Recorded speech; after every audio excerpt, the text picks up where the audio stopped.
bayangkan sejenak bahwa dunia di sekitar kita bukanlah sesuatu yang objektif dan mandiri, tetapi hanya representasi yang dibentuk oleh kesadaran kita.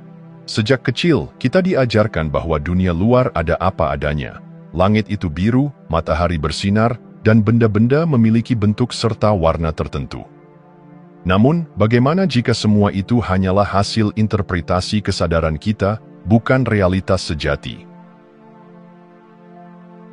Fisikawan dan filsuf telah lama mempertanyakan apakah dunia yang kita alami benar-benar ada dalam bentuk yang kita bayangkan. Sains menunjukkan bahwa cahaya tidak memiliki warna. Ia hanyalah gelombang elektromagnetik dengan berbagai panjang gelombang. Warna biru langit bukanlah sifat mutlak dari langit itu sendiri, tetapi hanya cara otak kita menginterpretasikan gelombang cahaya tertentu. Jika mata kita memiliki spektrum yang berbeda, kita mungkin akan melihat dunia dengan cara yang sama sekali lain. Segala sesuatu yang kita rasakan, suara, bentuk, tekstur, adalah produk dari sistem persepsi kita. Ketika kita menyentuh sebuah benda keras, apa yang kita rasakan bukanlah kekerasan sebagai sesuatu yang absolut, tetapi hanya respon saraf kita terhadap interaksi molekuler. Dunia yang kita kenal bukanlah dunia itu sendiri, melainkan model yang dibangun oleh kesadaran kita.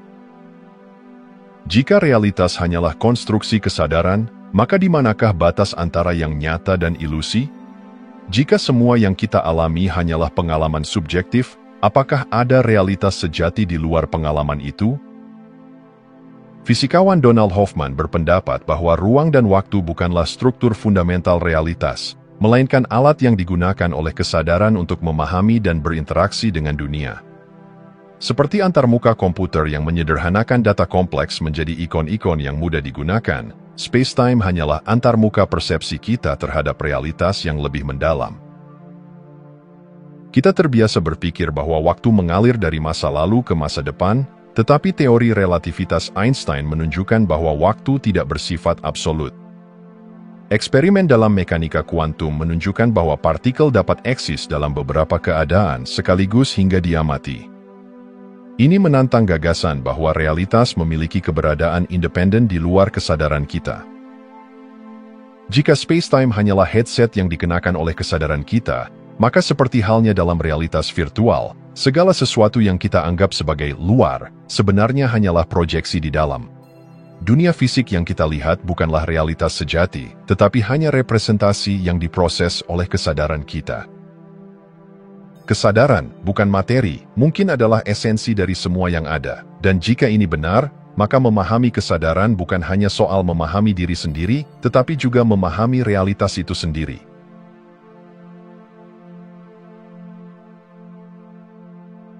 Bayangkan Anda berdiri di tepi sungai, melihat seekor ikan melompat dari air. Apa yang Anda lihat tampak nyata, ikan, air yang beriak, cahaya matahari yang memantul di permukaan. Namun, apakah Anda benar-benar melihat ikan sebagaimana adanya? Atau hanya melihat apa yang memungkinkan Anda untuk bertahan hidup di dunia ini? Kita sering menganggap bahwa persepsi kita adalah cerminan langsung dari kenyataan. Kita percaya bahwa mata, telinga, dan indera lainnya memberikan kita akses langsung ke realitas objektif. Tetapi sains dan filsafat telah menunjukkan bahwa persepsi bukanlah jendela transparan menuju kebenaran, melainkan sebuah filter yang dirancang oleh evolusi untuk satu tujuan utama, kelangsungan hidup. Indera kita bukanlah instrumen pencari kebenaran, melainkan alat navigasi. Evolusi tidak memberi kita pengalaman dunia sebagaimana adanya, melainkan pengalaman yang meningkatkan peluang kita untuk bertahan hidup dan bereproduksi. Ambil contoh katak, hewan ini tidak melihat detail lingkungan seperti yang kita lakukan. Sebaliknya, sistem visualnya dirancang untuk mendeteksi gerakan kecil, seperti serangga yang terbang. Jika tidak ada gerakan, bagi katak, tidak ada makanan. Hal yang sama berlaku bagi manusia. Kita hanya melihat sebagian kecil spektrum elektromagnetik. Kita tidak bisa melihat sinar ultraviolet seperti lebah atau mendengar frekuensi ultrasonik seperti kelelawar. Kita tidak merasakan medan magnet seperti burung. Apakah dunia yang kita alami adalah dunia yang sebenarnya, atau hanya versi yang disesuaikan dengan kebutuhan kita? Jika manusia memiliki mata seperti burung hantu, kita akan melihat dunia dalam cahaya inframerah. Jika kita memiliki kemampuan kelelawar, kita akan memahami ruang melalui gema. Apa yang kita sebut sebagai realitas hanyalah model yang dibangun oleh otak kita, dan model ini berbeda untuk setiap spesies, setiap individu. Donald Hoffman mengusulkan gagasan yang mengejutkan. Kesadaran manusia bekerja seperti antarmuka komputer. Saat Anda menggunakan laptop atau smartphone, Anda melihat ikon-ikon sederhana, folder, dokumen, aplikasi. Ikon-ikon ini tidak mencerminkan mekanisme internal komputer yang sebenarnya, tetapi menyederhanakan interaksi kita dengannya. Begitu pula dengan persepsi kita terhadap dunia. Warna, suara, bentuk, semuanya adalah ikon yang dibuat otak untuk membantu kita berinteraksi dengan lingkungan. Saat kita melihat apel merah di atas meja, kita tidak benar-benar melihat apel sejati dalam bentuk fundamentalnya.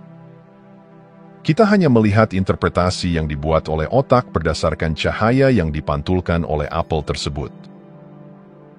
Kesadaran kita bukanlah cermin yang memantulkan realitas, melainkan layar yang menampilkan representasi dunia dalam bentuk yang dapat kita pahami.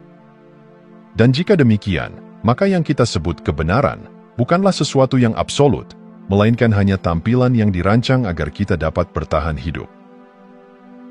Apa yang ada di balik antarmuka ini? Apa yang sebenarnya tersembunyi di luar persepsi kita? Jika kita dapat menembus batas-batas persepsi, mungkin kita akan menemukan bahwa realitas jauh lebih luas dan tak terbayangkan dari yang kita kira.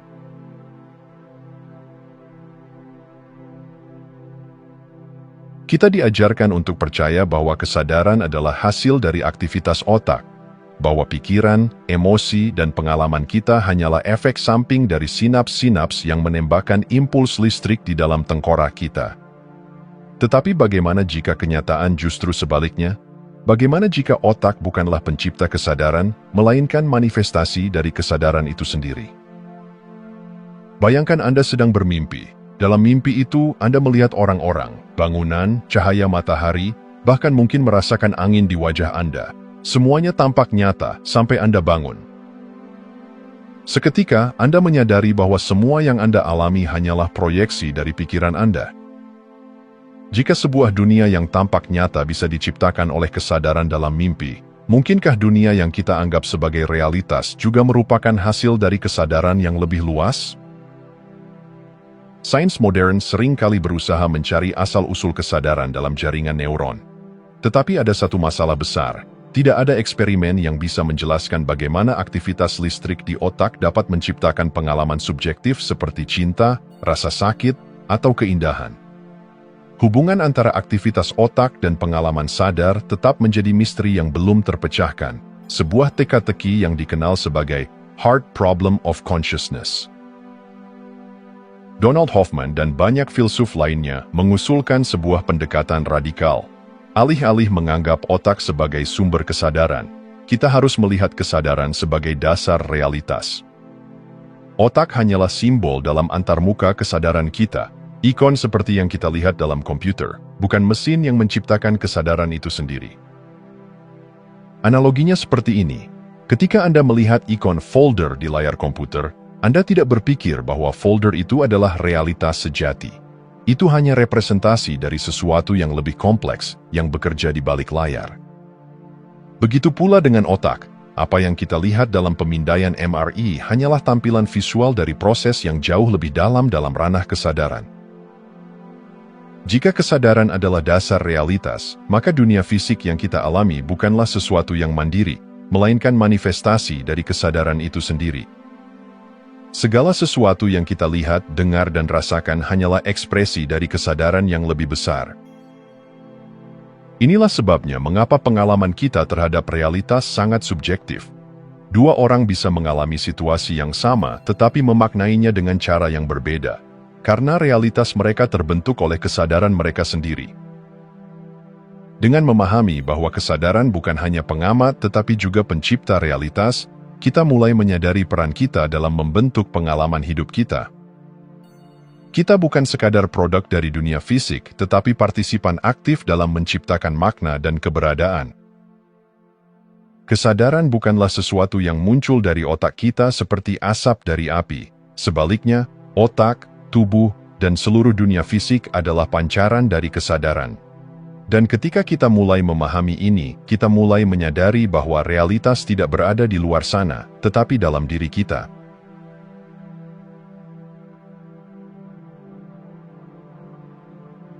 Selama ribuan tahun, manusia menganggap ruang dan waktu sebagai dasar dari realitas. Kita mengukurnya, memetakannya, dan membangun pemahaman tentang dunia di atasnya. Namun, bagaimana jika ruang dan waktu bukanlah fondasi sejati dari realitas, melainkan hanya alat bantu, seperti headset virtual, yang memungkinkan kita untuk berinteraksi dengan sesuatu yang jauh lebih mendalam? Sama seperti saat kita memakai headset VR dan tenggelam dalam dunia 3 dimensi yang tampak nyata, kita tanpa sadar juga menggunakan space-time sebagai antarmuka yang menyajikan pengalaman dunia fisik. Namun, seperti halnya dunia virtual dalam game, apa yang kita lihat bukanlah realitas sejati, melainkan hanya representasi yang diciptakan oleh kesadaran kita. Jika kita melihat sebuah apel di atas meja, kita menganggapnya sebagai objek fisik yang eksis dalam ruang dan waktu.